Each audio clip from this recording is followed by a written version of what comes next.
Näitlejanna Hayden Panettiere murdis vaikuse ja avaldas, et kui ta oli veel teismeline staar, juhatati ta luksusjahil voodisse koos väga kuulsa ja alasti salapärase mehega.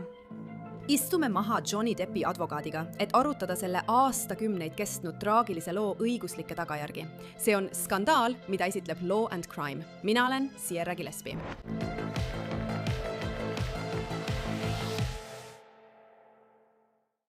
Hayden Panettiere. Kas ma julgen öelda, et üks Ameerika kullakestest? Ma mõtlen, Ameerika on teda tundnud juba sellest ajast, kui ta oli väike tüdruk ja mängis filmides nagu Remember the Titans.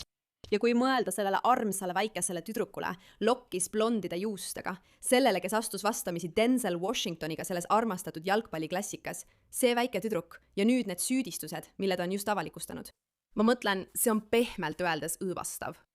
Sel nädalal rääkis Hayden taskuhäälingus On Purpose with Jay Shetty hirmu äratavast juhtumist oma teismelise eas, kus ta väidetavalt viidi väikesesse kajutisse jahil, sõna otseses mõttes merel olles, ja pandi voodisse alasti vanema mehega. Lisaks ütleb Hayden, et see mees oli ülimalt kuulus ja asjad oleksid võinud minna veelgi häirivamale tasemele. Enne kui ma kõigisse nendesse süüdistustesse süvenen, las ma alustan tänase loo fookuse selgitamisega. Hayden Panettiere on 36-aastane Ameerika näitlejanna. Ma juba rääkisin teile tema kuulsuse algusest aastal 2000 valminud filmis Remember the Titans. Äge Hayden mängis noorena ka teistes lastefilmides, näiteks Disney Channeli originaalfilmis Tiger Cruise või kergelt veidras filmis Racing Stripes, kus ta kehastab tüdrukut, kes võistleb sebraga. Kui ta vanemaks sai, kinnistas ta end teismeliste ja noorte seas, mängides filmides nagu Bring It On, All or Nothing ja Ma armastan sind, Beth Cooper. Siis oli tal roll menukas NBC telesarjas Kangelased aastatel 2006 kuni 2010. Las ma lihtsalt ütlen, et ta on selles äris olnud juba mõnda aega ja on ausalt öeldes kõigile tuntud nimi. Skandaalid pole talle aga võõrad. Vaid mõned aastad tagasi jõudis ta pealkirjadesse, kui tunnistas, et tal on probleeme narkootikumide ja alkoholiga ning oli andnud oma tütre hooldusõiguse endisele kihlatule. Hayden on olnud kõige selle suhtes ka väga avameelne, öeldes, et pärast tütre sündi 2014 aastal tekkis tal üsna tõsine sünnitusjärgne depressioon. Ta ütles, et see kõik viis tõsise narkootikumide ja alkoholi tarvitamiseni ning lõpuks sõltuvuseni. Kõik see jõudis haripunkti 2018. aastal, kui Hayden abi otsis. Ta läks võõrutusravile ja andis tütre hooldusõiguse oma endisele kihlasele, Ukraina poksijale Vladimir Klitškole. Tundub, et praegu on Haydeni ja Vladimiri suhted positiivsed ning nüüd on tema tütar taas tema elus. Kuid sel nädalal on Hayden avalikustanud uue šokeeriva paljastuse, mis paneb su kõhu keerama. See uudis tuli avalikuks eile, 11. mail, kui Hayden esines Jay Shetty taskuhäälingus On Purpose. Hayden käis taskuhäälingus, et reklaamida oma uut memuaari. Selle nimi on This is me, a reckoning ja see ilmub 19. mail. Selles raamatus räägib Hayden väga süngest juhtumist ja arutab seda põhjalikult Jay Shettyga. Jay alustab vestlust, küsides Haydenilt. Sa kirjutad oma karjääris ühest hetkest, kus sinu sõber viib sind paadile. Sind viiakse tuppa, kus on vanem mees ja sulle öeldakse põhimõtteliselt, et pead seksuaalseid tegusid tegema. Ma mõtlen, et kuigi ma olin 18, olin ma küll elanud juba suurt elu ja arvasin, et olen nii küps sellel ajal, aga teaduslikult ju sinu otsmikusagar ei arene täielikult enne, kui oled, mis see ongi, 25 või 26. Nii et kuigi ma tundsin, et suudan teha mõistlikke ja turvalisi otsuseid, ei olnud ma tegelikult võimeline täielikult mõistma, mis minu ümber toimub. Ja alles siis, kui sattusin keerulistesse olukordadesse, sain aru, et mu vaatenurk muutus täielikult ja mõistsin, et olin ohus. Aga selleks ajaks, kui ma mõistsin, et olen ohus, olin ma sõna otseses mõttes juba merel. Nagu Hayden selgitab, veetis ta sellel jahil väga mõnusalt aega. Tal polnud mingit märki, et midagi kummalist võiks juhtuda. Mind juhatas keegi, keda olin õppinud usaldama ja keda nägin oma kaitsja ning toetusena ja mind viidi, tead küll, trepist alla. Ja see oli nagu üllatus, esitatud nii, nagu see olekski üllatus. Hayden ütleb, et see inimene juhatas ta selle laeva väga väikesesse kajutisse. Ta jätkab, tsiteerin. Ta pani mind füüsiliselt voodisse selle riietamata mehe kõrvale, kes oli väga kuulus. Ja tal olid käed niimoodi lõdvestunult pea taga. Nagu see oleks tema jaoks lihtsalt tavaline päev. See on midagi, mis juhtub kogu aeg. Hayden ootas, kuni inimene ruumist lahkub ja otsustas siis tegutseda. Ta ütles, tsiteerin, see lõvi minus, see tuli minus. Mu juuksed tõusid püsti ja ma muutusin raevukaks. ma olin nagu, see ei juhtu. Aga mul polnud kuhugi peitu pugeda ja ma jooksin ning peitsin end igale poole, kuhu paadis üldse oli võimalik peitu minna. Hüppamiseks ja minema ujumiseks polnud mingit võimalust. Ma sain aru, et keegi ei hakka mu olukorrale kaasa tundma, et see pole nende jaoks midagi uut. Selle reetmise kohta ütles Hayden edasi, tsitaat: see on pettumust valmistav, kui keegi sind niimoodi alt veab ja mind oli varemgi nii palju alt veetud. Ja kui sa lõpuks leiad kellegi, keda sa tõesti usaldad, siis hoiad sa temast kõigest väest kinni ja tunned end nii õnnelikuna. Niimoodi reedetud saada on lihtsalt kohutav tunne. Ja see ei ole esimene kord, kui me kuuleme Hollywoodis tõeliselt häirivaid süüdistusi, nii et see jõudis muidugi ka uudistesse. Ja ma tahan veel kord märkida, et Hayden osales taskuhäälingus, et reklaamida oma tulevast mälestuste raamatut ning ta kirjutab sellest väidetavast juhtumist ka raamatus.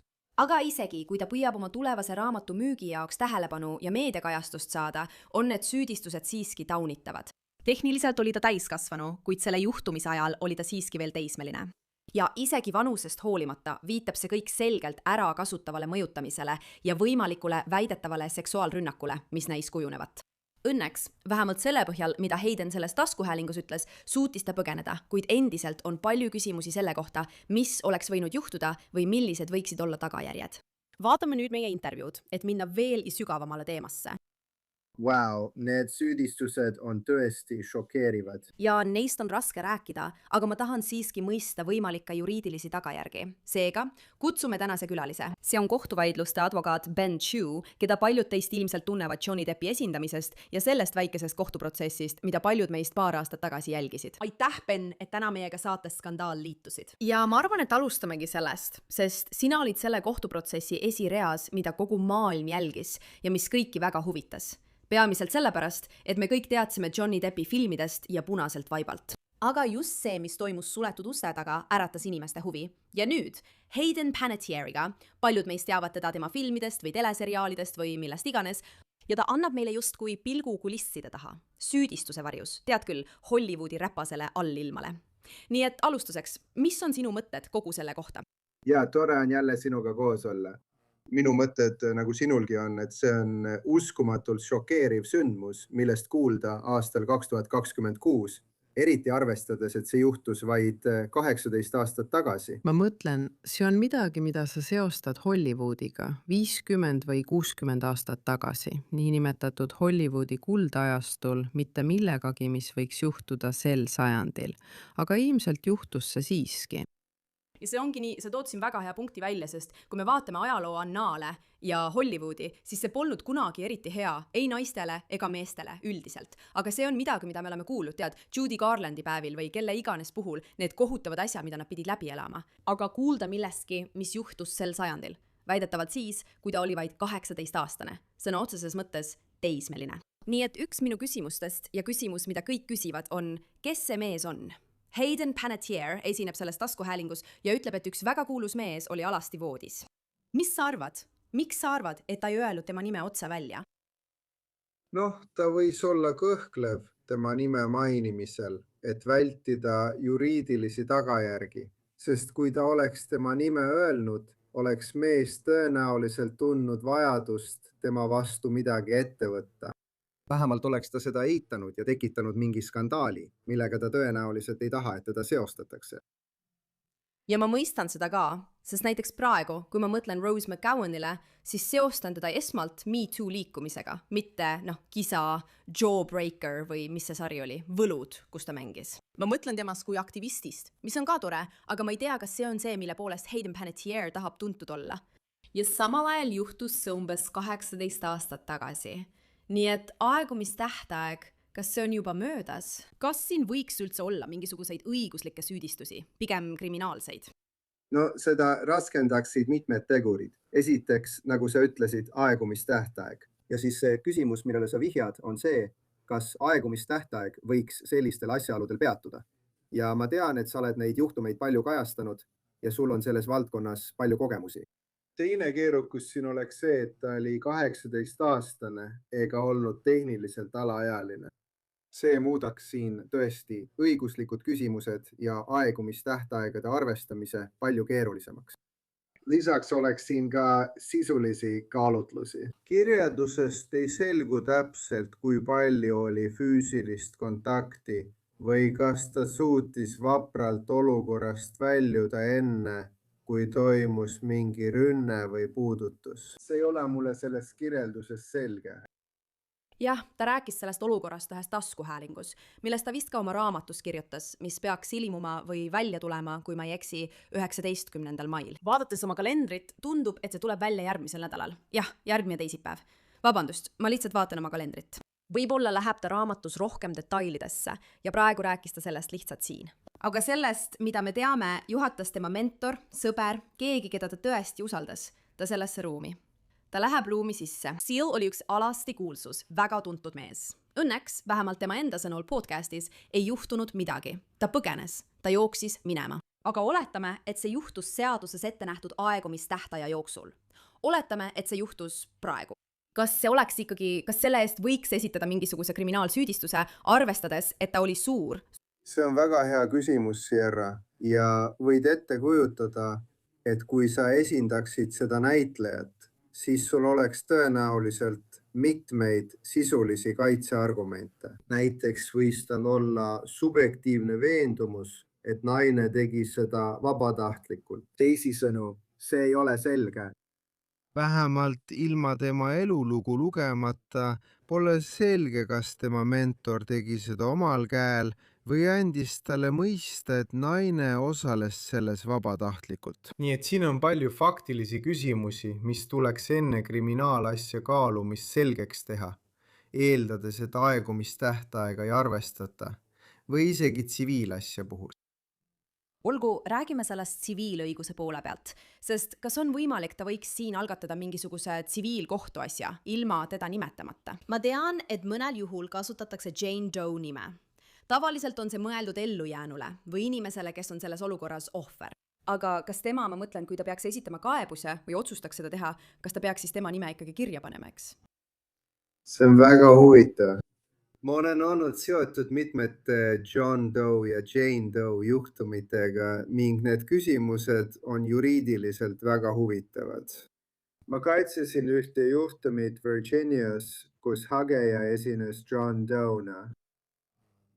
Kostja nimi oli teada ning meil õnnestus edukalt kohtule esitada avaldus, et selles juhtumis John Doe nimi avalikustataks. Kui ühe või mõlema poole nime ei avaldata, tekivad tõelise õigluse küsimused.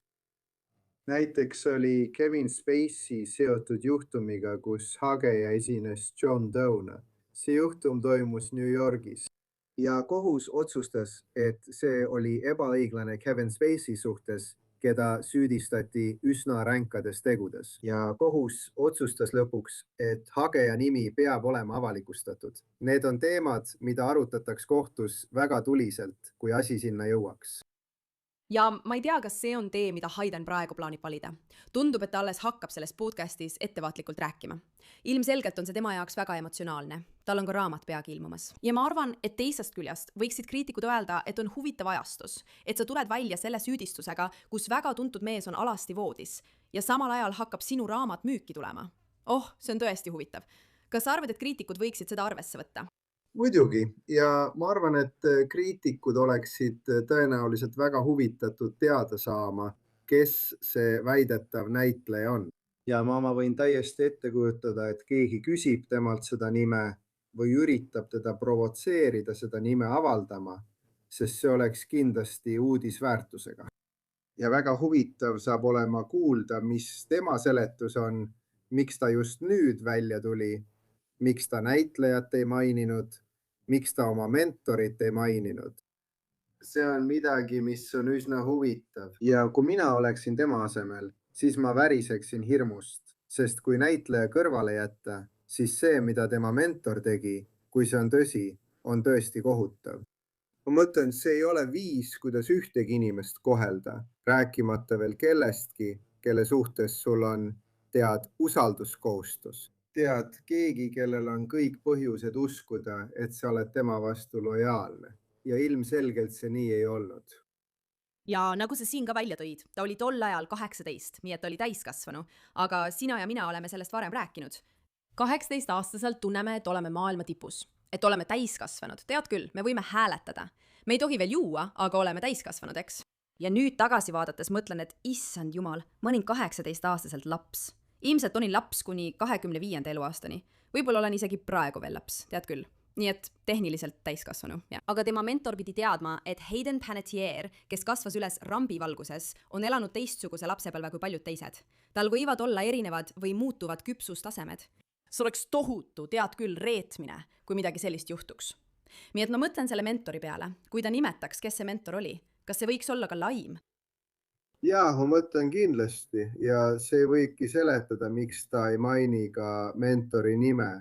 See võiks olla laimav. Jällegi, nagu sa tead, tõde on kaitseks igas laimuasjas. Nii et see tõstatab selle küsimuse. Ja üks küsimustest muidugi esimene asi, millest me räägime oma potentsiaalsete hagejatega laimuasjades, on see, kas see on tõsi või mitte. Sest meil on olnud juhtumeid, kus oleme pidanud tegema põhjaliku taustakontrolli, et selgitada välja asja tõde juba enne, kui me teemaga tegelema hakkame. Sest viimane asi, mida advokaadi või kliendi vaatenurgast teha tahad, on esitada laimukaebus ja siis avastada, et süüdistused on tõesed või suures osas tõesed. Ja siis paned oma kliendi palju halvemasse olukorda, kui ta oli enne, kui sa alustasid. Ja ma mõtlen, et ilmselgelt peab kõige selle kohta toimuma mingisugune uurimine, kui ta tahab millegagi edasi minna. Ja see viibki mu järgmise küsimuseni. Kui see on tõsi ja ma ei ütle, et see ei ole. Mida ma ütlen, on see, et see juhtus 18 aastat tagasi. Ma mõtlen nendele telefonidele, mis meil siis olid. See oli ilmselt midagi nagu T-Mobile Sidekick või BlackBerry võib-olla, tead küll, mitte nagu praegune iPhone, kus meil on kõik pilve üles laetud. Selle aja fotosid võib olla raskem leida või valvekaamerate salvestised võivad praeguseks olla juba kustutatud. Kui oleks olnud mingid DNA tõendid ja nagu sa mainisid, pole me siin kuulnud midagi tegelikust füüsilisest kontaktist. Aga selleks, et midagi sellist Haydeni jaoks tõestada, ma ei ütle, et seda ei juhtunud, aga kas see ei oleks kõik need aastakümned hiljem üsna raske ülesanne? Ma arvan, et sul on õigus, Saara. Ma arvan, et see oleks tõesti väga raske ülesanne. Ja siis tuleksid mängu kõik need usaldusväärsuse küsimused, millele sa varem vihjasid, et miks just nüüd sa lihtsalt üritad raamatut müüa, kas pole? Sa ei maininud neid asju 18 aasta jooksul. Sa ei pruukinud olla 18-aastaselt veel päris täiskasvanu, aga kindlasti olid seda 25-aastaselt. Nüüd oled sa 36. Miks sa ootasid veel 11 aastat? Ma mõtlen, et igasuguseid küsimusi, mida sina või mina advokaatidena ristküsitlusel esitaksime. Ja lõpuks taanduks see usaldusväärsuse võitluseks tema, näitleja ja mentori vahel. Ja näitleja ning mentor oleksid selles mõttes loomulikud liitlased, sest mõlemal oleks tõeline motivatsioon. Et ei taada, et juhtum üldse aset leidis või kui see siiski juhtus, siis et see võis olla vabatahtlik. Nii et ma arvan, et hagejana seisaks ta silmitsi väga paljude miinidega. Jaa. Aga tead, tema ütlused on tõendid ja kui vandekohus teda usuks, võiks ta võita. See on keeruline. Ma mõtlen, kui me räägime millestki, mis juhtus nii palju aastaid tagasi, aga ausalt öeldes isegi paar nädalat tagasi. Saates Scandal tegin ma loo sellest, kuidas Ruby Rose tuli avalikkuse ette ja süüdistas Katy Perryt ning ütles, et tead, aastakümneid tagasi ründas Katy Perry mind seksuaalselt. Ja nüüd uuriti seda Austraalias, kus see juhtus. Nii et see on võimalik. Ma mõtlen, see võib olla keeruline, aga jällegi, see on võimalik. Ja ma mõtlen ka, kas võib-olla tol ajal, kui Hayden oleks sellest rääkinud, oli tal hirm oma karjääri pärast. Ma mõtlen, me oleme seda palju näinud Harvey Weinsteini juhtumi puhul, kus paljud näitlejad on hiljem välja tulnud ja öelnud, et teate, ma ei öelnud midagi, sest ma kartsin, et mu karjäär hävitatakse. Ma kartsin, et mind võidakse musta nimekirja panna. Või kui selles kõiges olid seotud konfidentsiaalsuslepingud. Kas sa arvad, et tol ajal, 18 aastat tagasi, oleks see võinud olla võimalik? Absoluutselt. Ma arvan, et isegi tänapäeval võib see olla tegur. Nii et sul on kaks asja. Sul oli mentor, kellel oli ilmselgelt tema karjääri üle palju mõju, eriti tol ajal. Ja siis oli sul see kuulus näitleja. nii et see on peaaegu nagu 2 ühes hirmutamise mõttes. See on kiiduväärt, kui see on tõsi, et tal oli jõudu vastu seista, võidelda ja edasist kahju ära hoida, mis viib teise teemani. Ma mõtlen, et teoreetiliselt, kuigi tema lugu on väga kaastunnet äratav, võiks keegi vandekohtust, sõltuvalt sellest, kuidas tõendid esitati, mõelda, et see on küll kahetsusväärne, aga midagi ei juhtunud. Tead, seksuaalset rünnakut ei toimunud. Oli hirm seksuaalse rünnaku ees, mis oleks olnud kohutav, aga võib ette kujutada, et mõni vandekohtunik ütleb, et tegelikult kahju ei sündinud, seega pole ka süüd. Õnneks jumal tänatud, see ei olnud juhtum, kus oleks olnud väärkohtlemine või tõsine füüsiline kontakt. Ja ma mõtlen, see on nii raske, sest mulle tundub, et meie töös või inimesed, kes seda vaatavad, on muutunud selliste asjade suhtes nii tuimaks, et tegu oli ainult millegi seksuaalsega. See oli ainult vägistamine, see oli ainult mõrv. Tead, need on tegelikult väga tõsised asjad, mida inimesed peavad läbi elama või mille peale mõtlema. Aga me elame maailmas, kus oleme nii tuimaks muutunud. Nii et sinu mõttest lähtudes, ma võin ette kujutada, et vandekohtunik võib mõelda, et tegelikult ei juhtunudki midagi. Jah, see oli traumeeriv ja ilmselt vastik tema jaoks, aga teda tegelikult ei puudutatud, nii palju kui me praegu teame. Nii et see kõik teeb olukorra veeldi keerulisemaks. Ja viimane küsimus sulle on pigem arvamuse küsimus. Aga mida sina arvad? Ma tean, et sa oled töötanud kuulsustega, tunned kuulsusi. Kui keegi otsustab sellisest asjast avalikult rääkida, ma mõtlen, Hayden Panettiere oli eelkõige tuntud kui näitleja, lapstäht. Ja tead, temast on räägitud seoses tema hooldusõiguse, sõltuvuse ja kõige muuga. Aga kui keegi astub avalikkuse ette ja räägib väärkohtlemisest üleriigilise publiku ees, siis kuidas see võiks tema karjääri mõjutada? Lihtsalt sinu arvamus. Ma arvan, et see tõenäoliselt aitab tema karjääri. See loob kangelanna narratiivi. See on naine, keda ei kujutata ohvrina. Temaga juhtus väidetavalt midagi kohutavat ja ta võitles vastu. Ta hoidis ära selle, et temast saaks veel hullem ohver. Nii et see on jutustus, mis minu arvates näitab teda heas valguses. Ja see on hästi tuntud tee. Ma arvan, et praeguseks on paljud inimesed rääkinud väärkohtlemisest. See ei ole uus lugu. Nii et ma ei usu, et tal praegu oleks mingid mainekahju ohtu, eriti kuna ta ei nimeta nimesid. Jah, ja sinu jutule lisaks on tema lugu erinev paljude teiste inimeste omast, sest ta ütleb, et isegi üks tema tsitaatidest on "Ma tundsin endas lõvi, tuld ja ma mõtlesin, et ei, ma ei kavatse seda taluda." Ja paljude inimeste jaoks, olgu nad mehed või naised, kes seda vaatavad, on see nagu, kui midagi sellist juhtub, siis me võime öelda ei. Me võime astuda vastu, lahkuda ruumist või peituda või mida iganes. Nii et ma olen nõus. Ma arvan, et see on tema poolt väga positiivne, et ta tuli välja ja rääkis sellest, isegi kui ta ei nimeta nimesid, mida mõned inimesed sooviksid, et ta teeks. Aga igal juhul väga huvitav lugu. Ben Chu, aitäh, et tulid saatesse Skandaal ja aitasid meil sellest aru saada. Aitäh, Sierra! Ja sellega lõpetame tänase skandaali osa.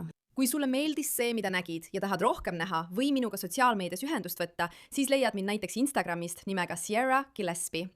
Aitäh, et vaatasid tänast skandaali osa. Nagu alati, olen teie saatejuht Sierra Gillespie ja kohtume juba järgmisel korral.